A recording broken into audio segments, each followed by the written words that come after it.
Good afternoon. I am Paula Fontana, Interim President with the National Black MBA Association. Thank you so much for joining us for a day in the life of a financial advisor.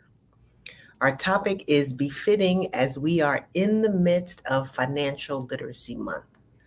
If you are unfamiliar with us, the mission of the National Black MBA Association is to lead in the creation of educational, wealth building, and growth opportunities for Blacks throughout all stages of their careers as students, professionals, and entrepreneurs. And we accomplish our mission in partnership with organizations that take the time to pour into our members and provide access to opportunity. Organizations such as our sponsor today, Edward Jones.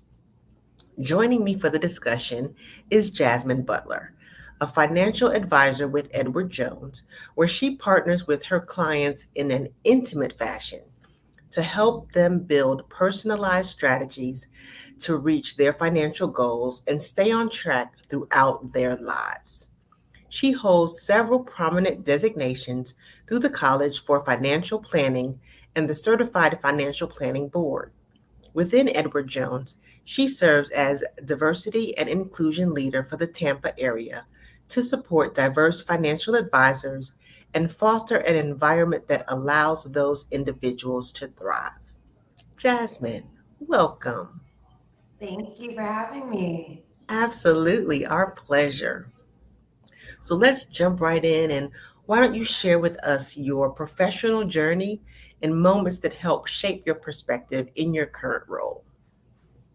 Yes, so my professional journey, I came from a background in human resource management, working with business owners of all sizes to help them with their employee benefits, their retirement solutions, and that transition into financial services was really prompted by the acknowledgement and I would say experiencing the disconnect Hmm. that many of the individuals that I knew and worked with, it was a disconnect between their ability to navigate major life events and recognizing the lack of preparedness they had for their financial future. And so for me coming into this role, a lot of that stemmed from recognizing that disconnect and wanting to be able to help a lot of those individuals, whether recognizing then that a lot of those business owners that I work with that we would deem to be successful Hmm. didn't have an exit strategy.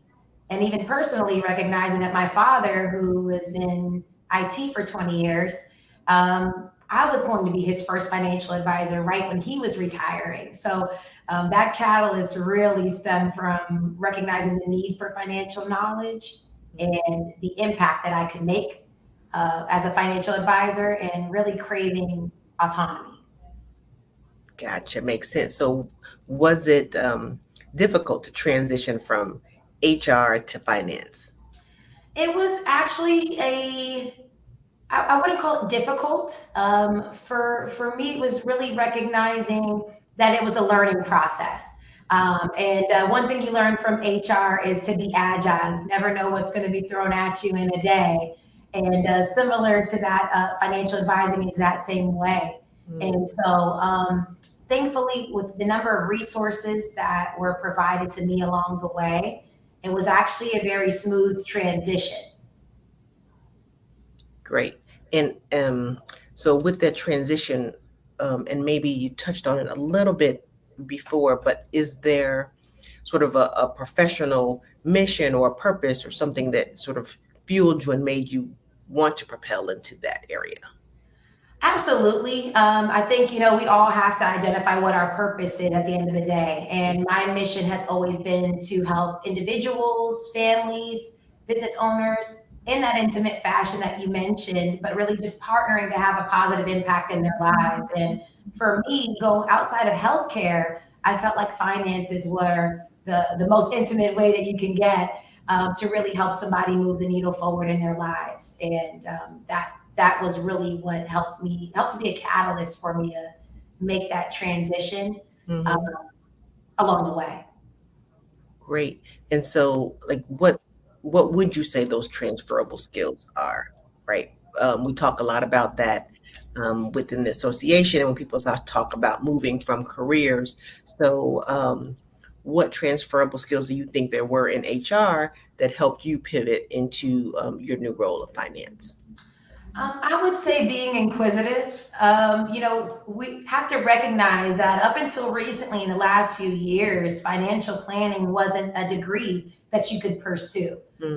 Finance was, but not financial planning. And there actually aren't as many parallels as some might assume. And so, knowing that that wasn't an option, it was really being inquisitive to be able to say, well, what do I need to learn? And having an unrelenting willingness to learn, to seek that information out proactively. And so those were the biggest aspects because coming from HR management and that side, we dealt with so many different aspects with employees and protecting the corporation and making sure that taxes were taken care of. There's a number of items, and I would say financial planning is the same. You deal with anything that has to do with a dollar in somebody's life.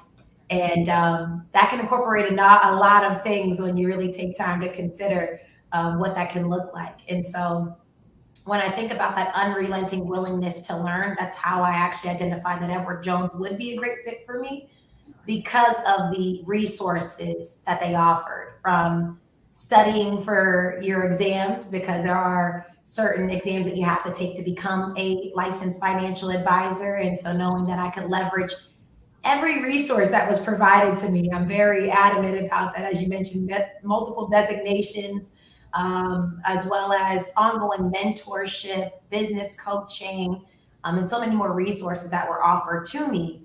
And I would say that one of the biggest transferable skills is wanting to leverage those resources that are available to you.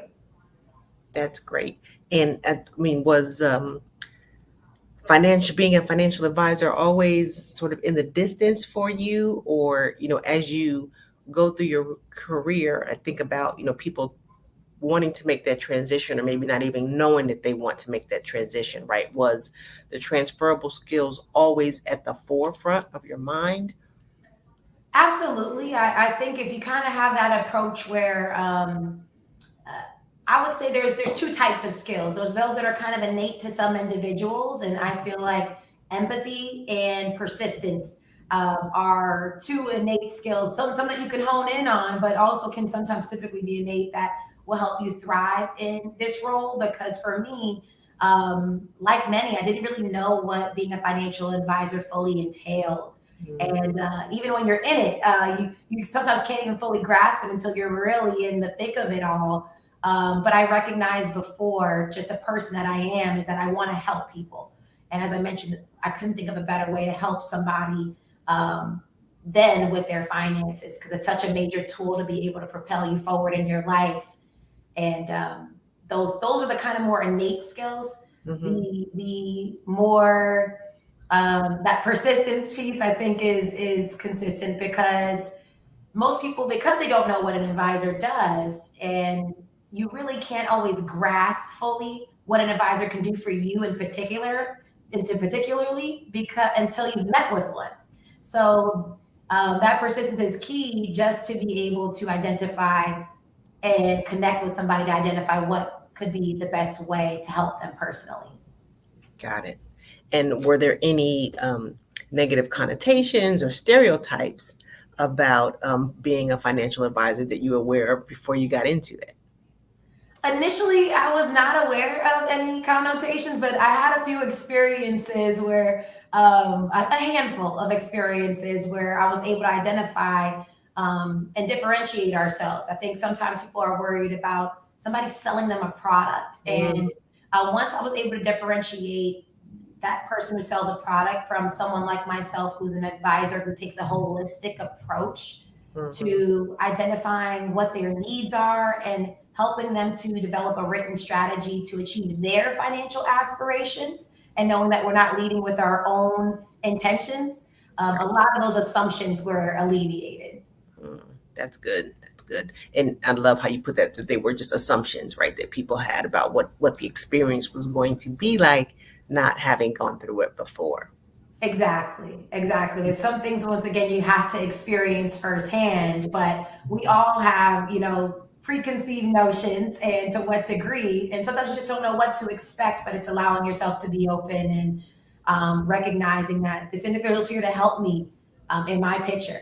And that also is a big piece. And it's also nice to know that companies like Edward Jones, when we do meet with individuals, there's no cost to that consultation. So Mhm. truly, it's an investment of that financial advisor's time as well, to show you how they can add value to your life. That's great. So we talked a lot about, your history, your background, HR, and very impressive.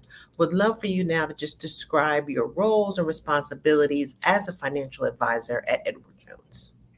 So my role as a financial advisor is to be a guide and a sounding board to my clients as they navigate life's events.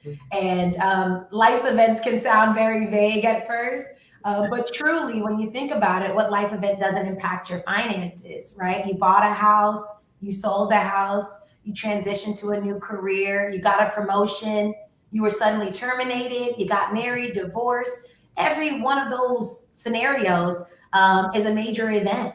And I'm here to make sure that my clients make an informed decision when it comes to navigating those life events. And that way we can help develop a written strategy in place, because some of those life events they've never navigated before, right? Like retirement, never done it before. And I always say, knock on wood, we always are here to make sure you only have to do it once. Right. But when you think about it, because you've never navigated those events before, or maybe some you have, but you didn't have somebody there as a sounding board to give you other considerations, and also to think about what are the things that I haven't even given thought to or prepared myself for. What are the things that could derail my plan? And so the day-to-day responsibilities in the life of a financial advisor, I'd say a lot of it is having strategic client meetings for that reason. And so I'll use the example of retirement. It might be the more common. There's so many other life events, as we mentioned, but when we think about even the strategic meetings we have about someone who does want to make sure they're on track for retirement, and it's going, well, what happens when my paychecks stop? How do I Mhm. make sure that I have enough money? What vehicles should I be leveraging? What are the right investments that I need to be educated on that fit my risk? What's going on with the market environment and the conditions that are going on? So we'll talk through that. And once again, we know the science is there to show that when you have a written strategy, you're more likely to reach it. And you're constantly knowing and tracking closer to that goal, and you know where you stand, right? And I would also include it. The day includes just digging deeper. A lot of those conversations are not just about the number. I always say it's important to know your numbers, how much you need, where you need to put it, how much you need to save. But it's also important to know your why. And we actually spend a good amount of time talking about what are the factors that drive you towards your wants, your needs, these goals, and how can we help get you there.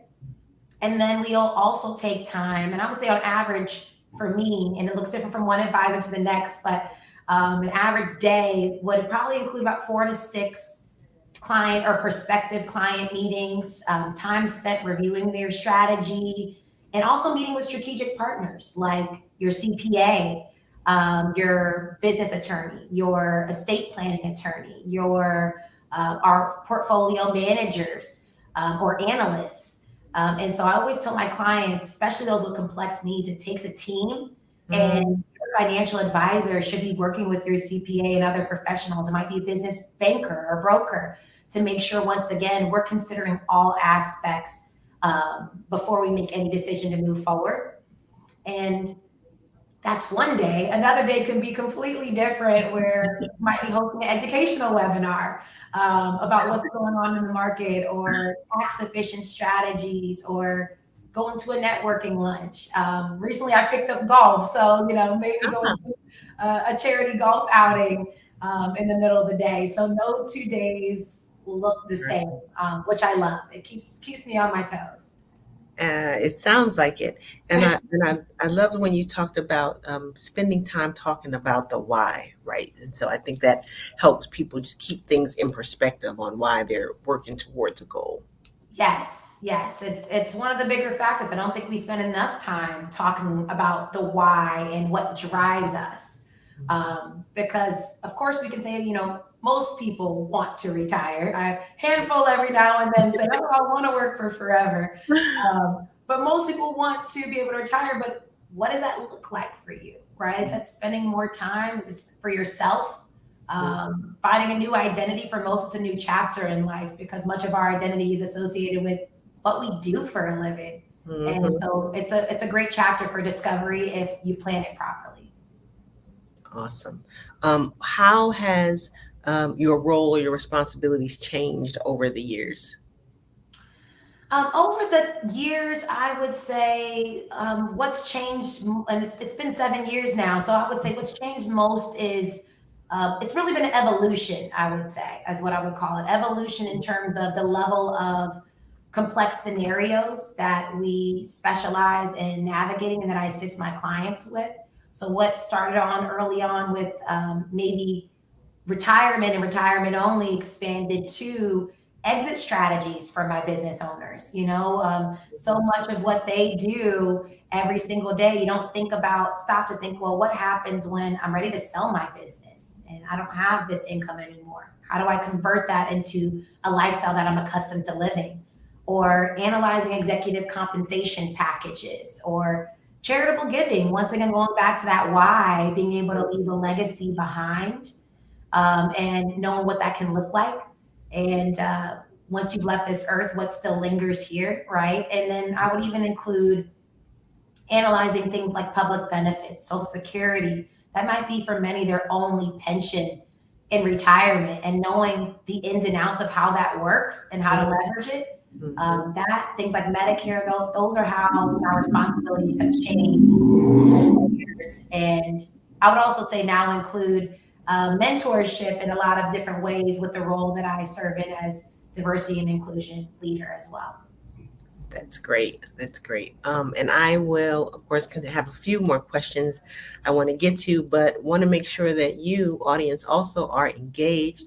So encourage you to, as you think of them, put your questions in the chat, and we will get to as many of them as we can with our time with Jasmine. So, would love to hear now about just some common challenges, perhaps, for clients that you advise. Yeah, I would say the most common challenges, I would say, particularly in the case of couples, are identifying. If we go back to that why that we spoke on briefly earlier, it's a lack of conversation sometimes, and everybody's household is a little bit different in terms of maybe it's his, hers, and ours, or maybe it's just we're separate, or maybe everything's together, and it's okay, whatever your approach is, but it's making sure you're having conversations about your values, and how we prioritize what those goals are, and making sure we're both confidently going in the same direction. So it may be odd at first for some to not recognize that, wait, we're living in this household together, we're married, or whatever, we may be lifelong partners of the sorts, but maybe we never really sat down to identify what each of us truly values and what's first, what's second, what's third. Are we agreeing on the timelines that we want to get to these goals? And lastly, once again, do we have a written strategy to help us get there? Because we know that we're far more likely to get there if we know we're constantly seeing that goal written Mhm. down. We know where we stand. We know if we're not making progress. We know if we are. But it's the conversations. And I think some of that also can stem from how we were raised. Right.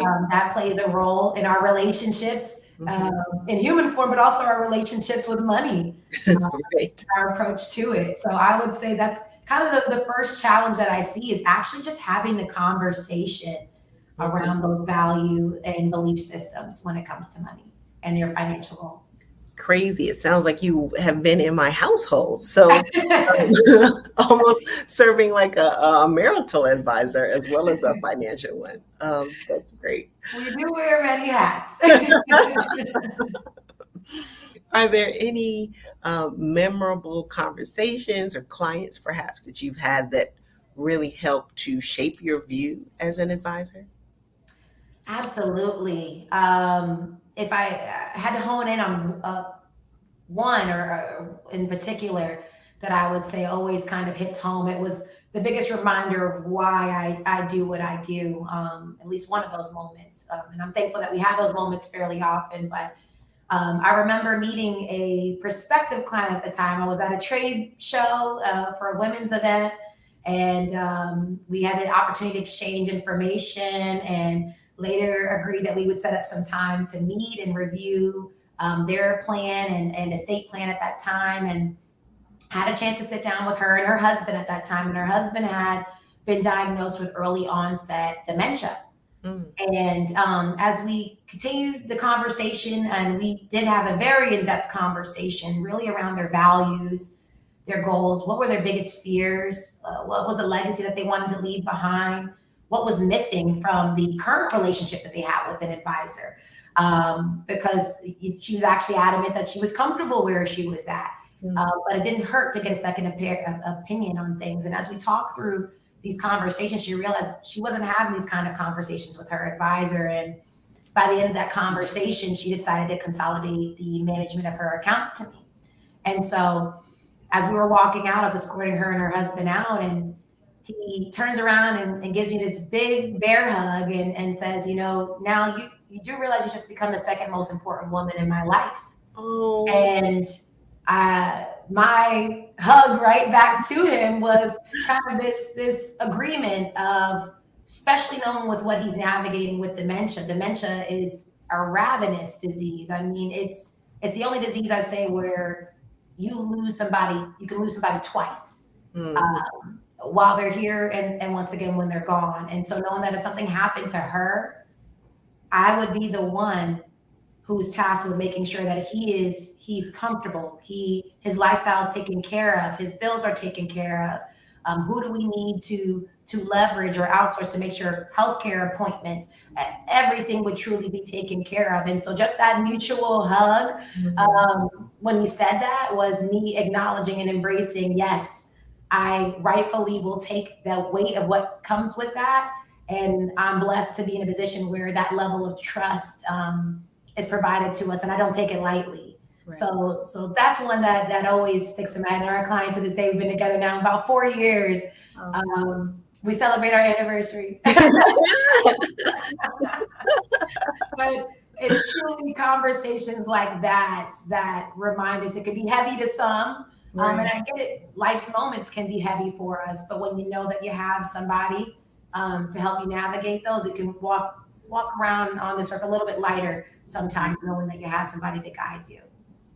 Right. That is heavy. Absolutely. But like you talked about, just the amount of trust that someone has in you, that's just an incredible gift that you have. Yes. We were talking, even though I joked a little bit earlier about, just the marital conversation. Why do you think, and not just in marriage, but overall, why do you think that money is such a difficult topic to discuss? Well, we've been taught from such a young age, you don't talk about race, you don't talk about politics, you don't talk about religion. And then guess what else is on that list? We don't talk about money, or it's faux pas, is what we've been told to talk about money. And so when we've been taught that from a young age, that just evolves, that connotation evolves as we become adults. And those conversations become uneasy to have, particularly about money. And so I would say for some, it can be overwhelming. Sometimes it's fear of being judged for past decisions that we've made. We've all had different, once again, life events, especially starting from a young adult. If you've not had that background or education or guidance, there may have been a rocky road to get where you are. And maybe you're afraid or fearful of judgment for sharing about why you are where you are. Or maybe you feel like you should be farther ahead, especially in this age of social media and only seeing the highlights of people's lives. You can't help but compare. And so I think that's why a lot of the reason that we see that can be a tough conversation. But I think as things evolve, we can get more transparency. I feel like I'm already seeing more transparency around this, and definitely education. the more we can be taught that these conversations normalize these conversations, we can alleviate a lot of those assumptions. And of course, working with somebody you trust is always going to be pivotal at the end of the day. Somebody I trust to relinquish my deepest, my darkest, my highs and my lows too. Of course, there's a level of trust that's built into that relationship, but in general, it comes with, I think, transparency and education is how we move the needle on Hmm. making sure that we can remove that stigma, Right. that at least the negative assumption that talking about money is bad. You're absolutely right, which is why I love Financial Literacy Month, right? So making sure that there's designated time where people can focus on financial literacy. So would love to talk about Edward Jones' commitment to that. So the involvement in increasing financial literacy among students. Yes. Edward Jones has done a lot to support financial wellness, both in terms of the work that it does with clients and other efforts designed to help people achieve um, greater financial resilience, if you will. Can you talk a little bit about those efforts and why that is important to Edward Jones? So I would say we as a firm believe financial education is important for everyone. And we work with a wide range of investors, including those who are just getting started to help achieve their financial goals. And so our efforts have extended above and beyond just our clients or our associates to just making sure that we can build financial confidence. And that can look very different for different communities, but the end goal is making sure we can have more equitable growth in the communities that we serve. And so we have partnered with Everfi to roll out what was called our financial fitness program, and that was rolled out in 2020. And the initiatives of that program are to, as I mentioned, help to develop more financial confidence and resilience. And that program does meet a lot of federal and state requirements that have been rolled out recently, which is great to see that, from state mandates to federal mandates, we're starting to see that once again progression towards financial education and conversations. And now that it's being instituted in so many high schools, we have a program that is dedicated to an in-school program, as well as a free digital education platform that's through our website. That can be that we've reached over 450,000 learners. Mhm. And so our goal right now is to reach 1 million learners by 2025. And so I'm glad to know that we're almost halfway there. And even when Yeah. we look at 2022, we had the ability to go into almost 600 schools, teach 32,000 high schoolers, about 38,000 online educators and learners that we were able to reach. And so we know that we're actually making progress because we hear it from the students themselves. 63% of high schoolers said, after completing that course, they were very likely to invest in the future. So, that might have been something that wasn't even on their radar before. And so now hearing them say, yeah, I'm going to invest, I'm going to do it. And knowing that even 54% that they felt like they were more prepared for future financial decisions. Um, Mm. we're just focus on creating financial resiliency. And that's what we're looking to accomplish. And we know we're making headway. That is great. And then that is the financial fitness program that I read about. Correct, correct. And as I mentioned, that's available. It's also a platform that we have for online. So even though we're going into high schools and our focus is for the high schools as well and learners and students, it's also just educating the family at large. Mm. Because we know in order to, even though we're doing high school, it really starts far beyond that, right? Because what age were you when you started even asking for money? And so we need to understand those concepts of bank accounts and when should I open one and what is a budget? How does it work? I mean, many people start jobs in high school, so understanding these concepts even start beyond before high school, and that's why we want to teach families at large. And that's why we've launched that online program, is so that people have access to that early on. And do you know if there's any plans to expand that? So we still have some ways to go in 2025 ahead, and we're continuing to grow that because I think we'll continue to see an extension of it far above and beyond. I know we'll continue to see extension of it beyond 2025 because we see what's ahead of us. I mean, we have Edward Jones, we have 19,000 financial advisors, another 24,000 branch team members, and we're serving 8 million clients. And those clients, their goals and what they're looking to attain in terms of um, financial or even their financial acumen in general is starting to increase, and we're looking to raise that bar, but knowing that the financial goals are changing and evolving. It's not just retirement. If I'm talking to somebody who's 25 or early on, the last thing you're thinking about probably is retirement, if we're being frank, because you're just entering into the workforce. You got a few years under your belt and there's other aspirations that you have, and so understanding how to juggle that. And so our goal is really to create a strong foundation, because we know that financial education can be life changing, Right. especially for young adults. Because now financial challenges are going to happen. We mentioned all those life events that people navigate, and those challenges are going to come, and some of them come earlier on for others. And so we want to make sure that they have the tools to weather those storms, and it's an opportunity for us to continue education and growing with our clients as their needs evolve. We're evolving with them, but we want to give them the tools. And those tools are not lessening, they're growing. So I know that that will continue on. And then also, we've done a lot of work at the federal level, working with at the Capitol, with DC. We have something called our grassroots task force, and what that is they're financial advisors and branch team members who are advocating on behalf of our clients, the everyday individual investor, who are looking to say, hey, how can we pass more things that are advantageous for our everyday clients? And I'm very proud to say that some of the legislation that was passed, for those who are familiar, may have seen it somewhere, something called the Secure Act 2.0. We actually had legislation that was passed that was directly advocated for by our company and by our advisors to help with financial education and even a few other details that were in that act. So the fight continues. Nice.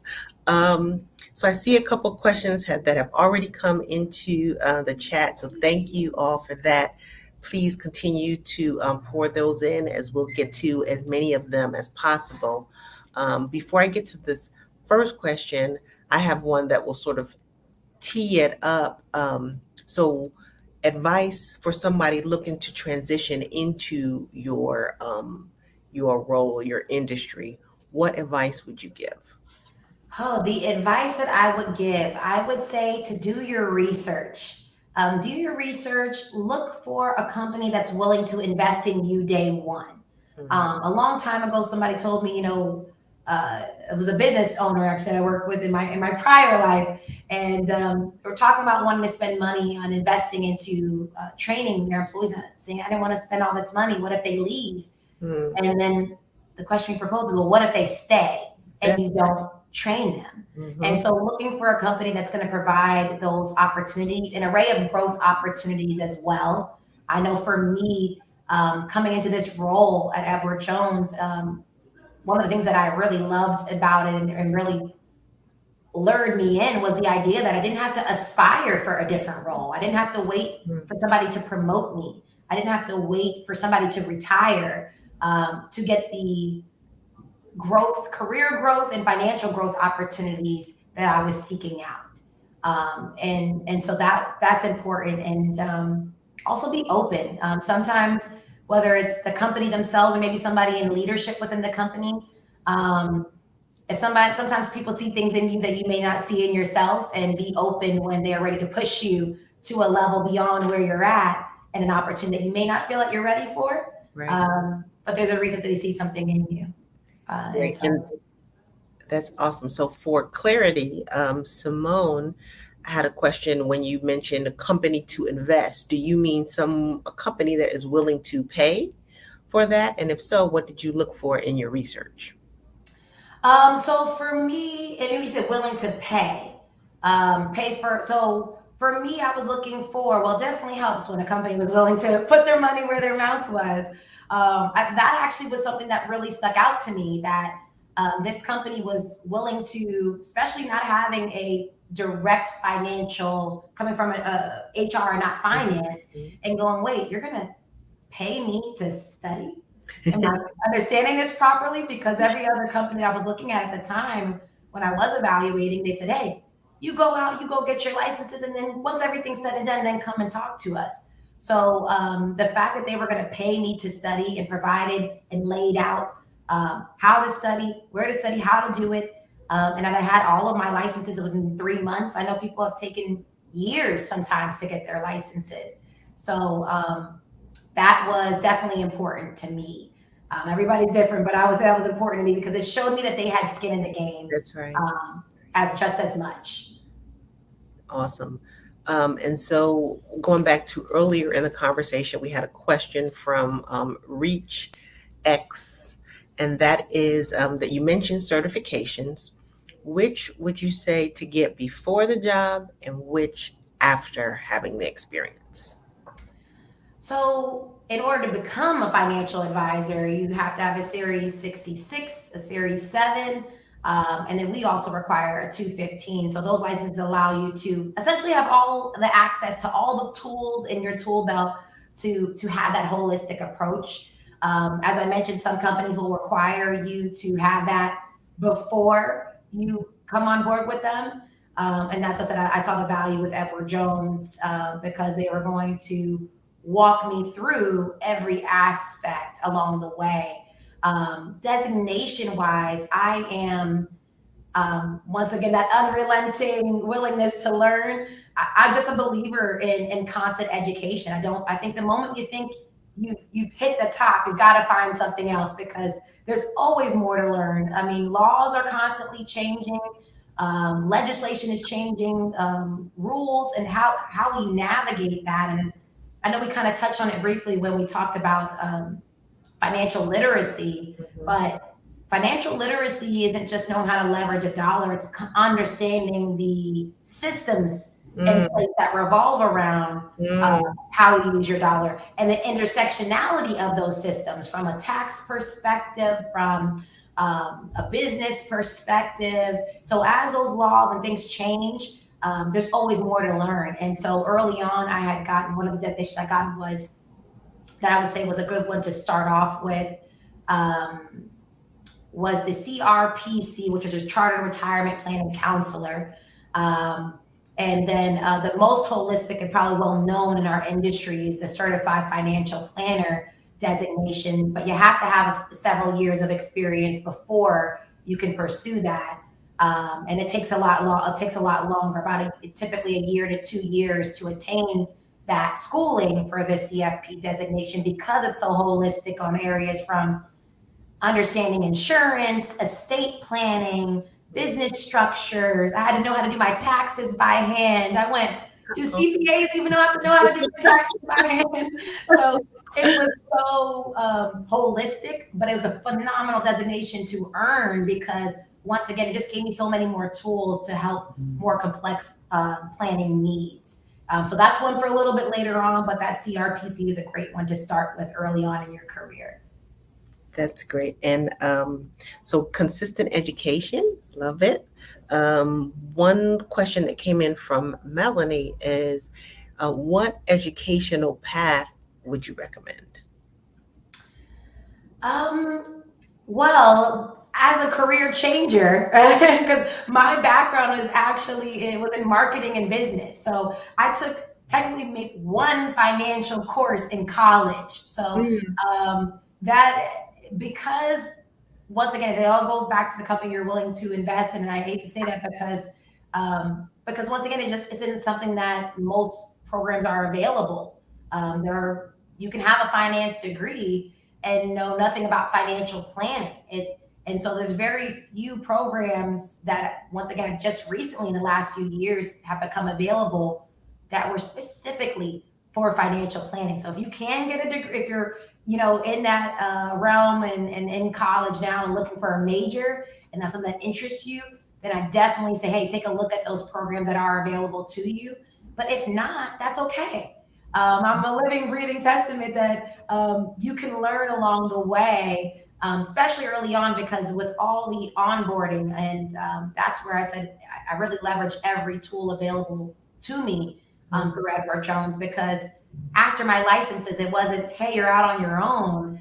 I had the ability to have different mentors, constantly go to get more formal education, informal education along the way. And once again, as you grow, you'll be able to present. I think there's a fear that you have to present every last solution available on this earth when you first start out. And honestly, it's a lot for most people. It's a progressive relationship.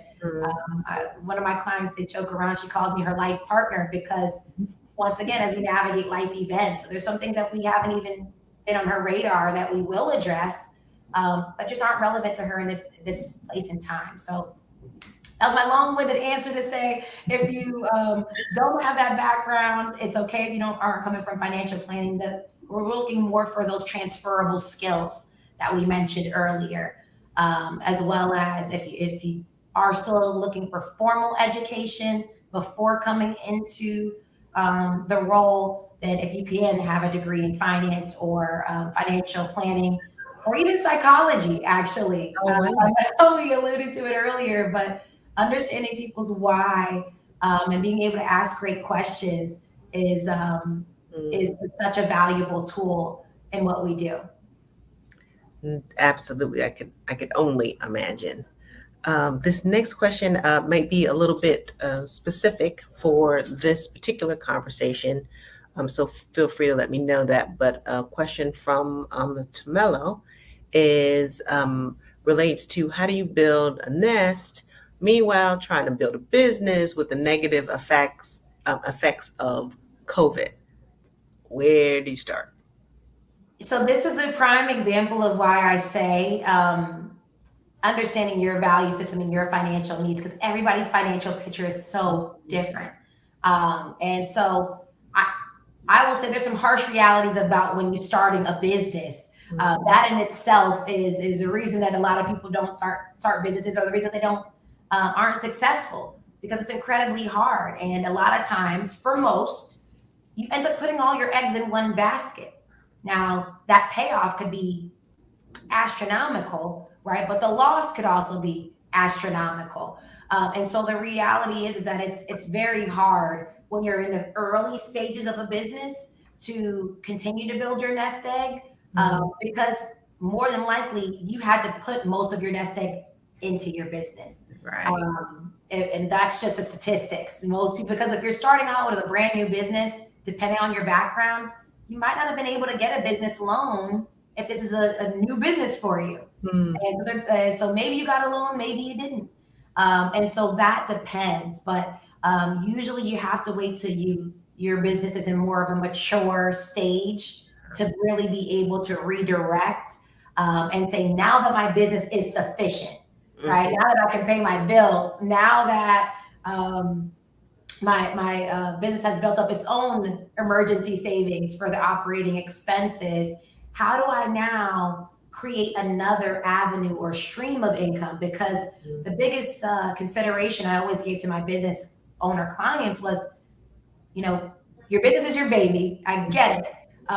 But we all think our business and our baby is a star player on the team, right? And so one day when you're ready to sell your business, you may think your business is worth $5 million, and a business broker and somebody comes along and does a valuation and goes, no, it's worth two.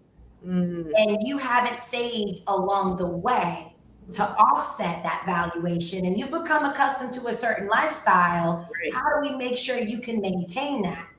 And so that's why we do want to make sure that you're building your retirement once your business is more mature. So that way you're not, even though it was successful, you're not continuing to put all your eggs in one basket. Because as we saw from COVID, there was a lot of successful businesses that are not open anymore, Mhm, mhm, right? If I was a restaurant owner and I just kept saying I want to open up more restaurants and more restaurants, going back to that risk factor, they're all impacted by the same risk.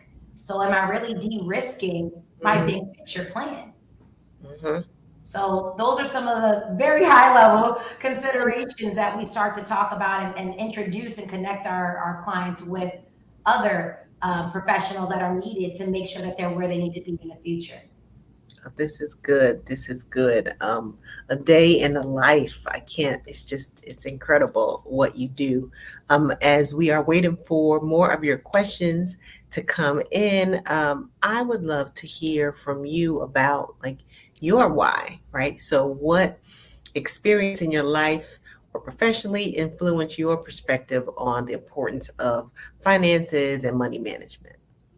I mentioned my father, being his, and this is somebody that has always, he was kind of the first of his family to make it out, is what they would have even said at that time. And so I always looked up to him and his immediate family. And then for me, meaning when he was younger, his siblings, things like that. But my dad was always great with money, but we never talked about money.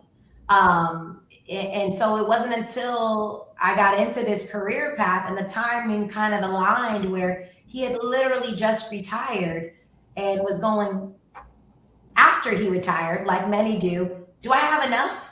And you go, wait, you've already put your paperwork in, you've already separated, and now you want to know if you had enough. That's a pretty big gamble to take. Right. And so I really recognize within that, hey, this is somebody that I idolized and looked up to, and he's always made great decisions and he saved, right? But he didn't have a plan. And I think that was my biggest why was going, wow, how much more of a difference could we have made in this person's life if we could prepare them, if they knew what they didn't know, right? A lot of we don't know what we don't know is typically the line that I hear, and or many of my clients go, I wish I met you this many years ago.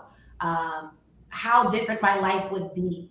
And so having heard that so many times, I'm going, we can tackle this early on. Let's get out there, let's educate, let's move the needle. And that's my why. My why is being able to grow with my clients and watch the plans that we put in place be implemented. Watch the college that we paid for and money that we set aside to watch their kids go off to college. And knowing that the why behind that was, I know for them or that particular person, how much of a weight it was to hold on to all that student loan debt. And they went, I don't want that for my child. I want them to just be able to come out and start this new chapter and not feel weighed down, and know what that means for them to provide that to their child and actually watch it come to fruition when their child is of age and now we're sending them to school. So being able to navigate those highs, and also, as I mentioned, being able to navigate the lows and knowing that I can be that shoulder for a client who may have lost their spouse or significant other. Maybe they were the one who took care of the finances. And knowing that, hey, we have a plan, right? Because a good plan is not going to just be sunshine and rainbows. It's going to make sure we're prepared for all the what ifs. And knowing that even in those tough times, I can be there for them. So that is my why is impacting the individuals. It's about the people, and it'll never not be about the people. That's great. Um, so that definitely is, I think he should have thought about things beforehand, right? I agree with you. Is there, a first step or something that you say that you recommend that all of your clients do at the very beginning once you start working with them? At the very beginning, before we can run confidently in any direction, we got to know where we stand. And that goes back to that conversation about money. For some, they're open book, and others tell me up front, Dad, and this is going to be hard for me. I've never let anybody in this way. And I make sure to reassure them that the more I know, the more I can help them, right? I can't do well with only pieces of information, but it's first being able to open up and go, where do we stand right now? So being able to get a snapshot, right? What is everything that has a dollar sign on it? Every piece of information has a dollar sign on it. Let's bring it in. Let's take a look, so that we can acknowledge, well, what's coming in, what's going out, right? A budget. No matter how much money you make, you need a budget. I think that's a big misconception. Think, oh, I've made it or I've done well. There's always more that you can spend money on, and if you're not careful, your living expense can go up just as much. What's coming in can go right back out if you don't have a budget. So We build out a budget. We see what's coming in, what's going out, get a synopsis of what their current investments are in place, or if they're starting from scratch, what does that look like? So it's the opening up and getting a snapshot of everything that has a dollar sign on it, every statement, and seeing where are we starting today, right? It's like map, well, not MapQuest. That's a little outdated now, but Google Maps. I'm telling my my age, right? MapQuest. But we have to know before we can go to point B. We have to know where we're starting at point A, and that's where we have to begin. That's great. So next question that came in from the chat is, do you have an investment philosophy? How can first-time investors get started creating an investment portfolio? Yes. So the I would say the baseline, because there's a lot of layers to that question, but a high level is one, being educated on the tools that you're investing in. It is very easy for people to run around and tell you when they did well, and what they're invested in when they did well. People don't typically share when things aren't going well. And so making sure you understand the investment tool that you're in. What's the upside? What's the downside risk? What's the long-term outlook? And so my investment strategy is looking long-term, because you want to make sure that you have something that can navigate all environments, and saying, well, what are quality investments? So recognize, I would say that when we're talking about investment philosophy, I'd say quality investments, tried and true. I won't name specific investments, but I'll say there's very popular investments in the last few years that have come up and have also been gone overnight. Understanding your risk. So quality, it's time in the market, not timing the market. So making sure that you have that long-term approach, and making sure that there's lastly a plan, right? So understanding your why is just as important, if not more important, than before you're getting into your investment strategy, because your why and what you're aiming for will determine what investments you use. So every now and then I'll meet somebody who says, if I gave you this amount of money, what would you do with it today? And I have the most uninteresting answer, because I go, well, what are you trying to do? Right? They want me to tell them which stock or which vehicle or what's this, what's that. And I'm going, what are you trying to accomplish? Because your short-term goals versus your intermediate or moderate term goals versus long-term are all going to play a role in how you're investing. And that's why it is such a tailored approach, because what you're navigating and what's important to you at this stage of your life, and at your risk and at your age, is completely different for somebody else who has maybe more conservative risks, or is older, or is juggling completely different life events and scenarios than you are. So I would say stick with quality, look out to the long term, and do your research. And if you know that you may not have all the time to do that research, it's okay to delegate. I live in Florida. I don't mow my lawn. That is something I've chosen to delegate. I want to spend my time doing what I am best at. And when so that's how my business owner clients look at it, and that's how many of my clients look at it and go, I need to take all the considerations in mind. But getting started out, there's plenty of resources available, and hopefully you're leveraging our financial fitness program now that you're aware of that. But that's definitely starts with research too. Great. The next question that came in was your thoughts around securing a personal accountant, or should you wait until you make a certain amount of money? And then, as I'll add to that, as a financial advisor, is that something that you sort of put your clients in touch with accountants? Yes. So, absolutely, a lot of what we do is not always immediately in our wheelhouse. So, it is actually making sure that our clients have access to vetted professionals. And so, because that's what we do all day, every day, and I mentioned that team, at least I'll speak for our office, we take the partners, that the people that we choose to partner with, through a very extensive program, because we want to educate our clients on what to expect. As far as an accountant, I think that it depends. I think most of the time I'm going to recommend that somebody has an accountant, unless you have a very simple, very simple scenario, meaning maybe you're a W 2 employee, maybe you don't own a home, you don't um, have to worry about certain credits. But Mhm, honestly, most times I'm going to recommend mm, a CPA. And because we have such an intimate fashion with our clients, my clients know, if there's a life event that goes on, tell me about it. They don't always think to reach out to their CPA about that event, but that event, because knowing what I know, I'm going, that can be a write off. You spent how much in healthcare expenses because you're navigating cancer? mm, Okay, that's 10% of your adjusted gross income. This could be another write-off. Let's talk to your CPA. Keep track of those expenses and let's have a conversation with your CPA. So you don't always know when those life events are going to happen. So if you already have a CPA, you can then share, hey, we had this much in childcare expenses. Did we leverage our FSA or HSA for those mhm, tax advantages? So much of that, once again, you want to have a team. And so I always recommend, typically, well, commonly recommend having a tax professional so that you can make sure you're maximizing in all of your areas. I know in the last few years, the standard deduction was increased. So right.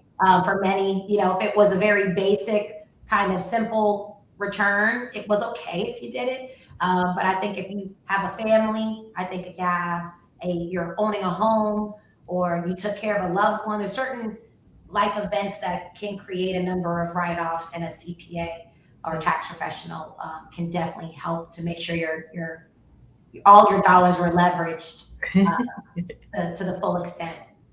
That's a great way to put it. Every time that you've answered the question and talked about it, it really is just sort of helping people navigate throughout their whole life.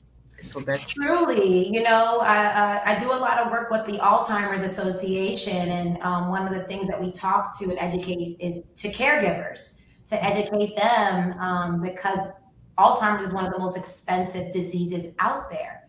And from a planning perspective, imagine if you plan for a great retirement and your loved one is diagnosed with this disease that could cost thousands of dollars a month in living expenses that you didn't plan for, and now your plan is completely derailed. And so we'll come in and we'll educate on those expenses, but we are also educated on why you need to share these events with your tax professional, because you may be able to write off those expenses to help your loved one. So the time that you took off from work, sometimes that's an unpaid job, so you have to at least make sure you maximize your tax deductions um, for caring for a loved one. So those are all things that people don't commonly think. Oh, mhm. a financial advisor can help me navigate that, or my tax professional can help me navigate that, or both, ideally, can help me navigate that. But once again, if you already have us there as that partner and sounding board, we're going to make sure you have these resources and we've given thought to it and planned accordingly. Thank you, Jasmine, so much for your time. I cannot believe that we are out of time, but this has been incredible, insightful. Thanks for giving us a sneak peek into the day of the life of a financial advisor with Edward Jones. And thank you all for listening and tuning in and joining us. We would love to hear your feedback on how we did today. So, the first 25 people to click on the link that you will see in the chat and complete the survey will be entered in a chance to win an Amazon gift card. So, do not delay. Until next time, take good care of yourself. Enjoy the rest of your day.